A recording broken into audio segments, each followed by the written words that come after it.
Well, I'm very appreciative to the two of you for bringing this to the attention of the American people, plus the attention of the intelligence community and the military establishment. But one of the things we try and talk about, we talk about the bad, and we know what the bad is. The bad is 90% of Americans die because the grid goes down for a year or more. The good is that we're starting to address it here in San Antonio and other places. Let's talk about the beautiful for a second. If we're able to develop technologies to help protect our grid and so forth, won't that bring benefit? And, you know, like the space program has brought enormous benefit for entrepreneurs, investments. Huge. And the president and a number of the leading Democrats have talked about how important infrastructure is and how investments in our infrastructure bear good returns, that they're necessary, that we need to get going.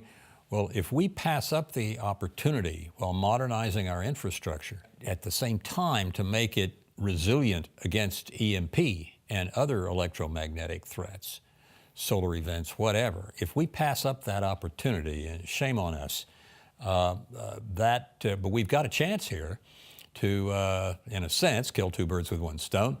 Fix the ordinary day-to-day weaknesses and bridges and the rest that we need to do for the infrastructure, but also to fix or at least build substantial resilience into the grid.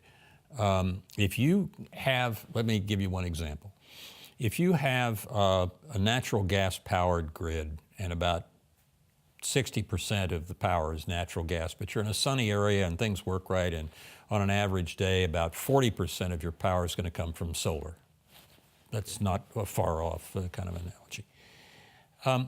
If you're in that situation and the grid goes down and you've designed your portions of the grid in such a way that they can island into distributed generation, small distributed generation centers powered by solar,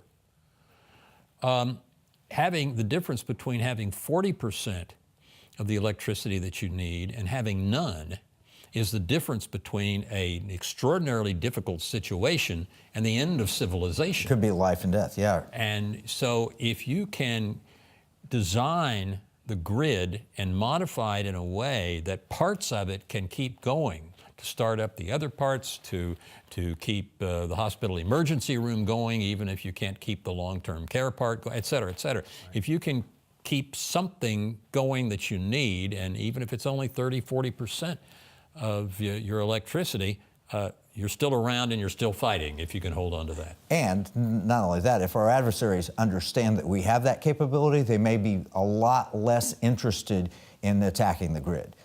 But I come from a family of electrical engineers. I've got electrical engineers, and they all tell me if we can solve this problem, the learning that we have from solving this problem will bring all sorts of other additional benefits to humanity. We will advance things because our systems really are much more vulnerable than they should be. And if we learn resilience and we apply it across the board, we'll all benefit.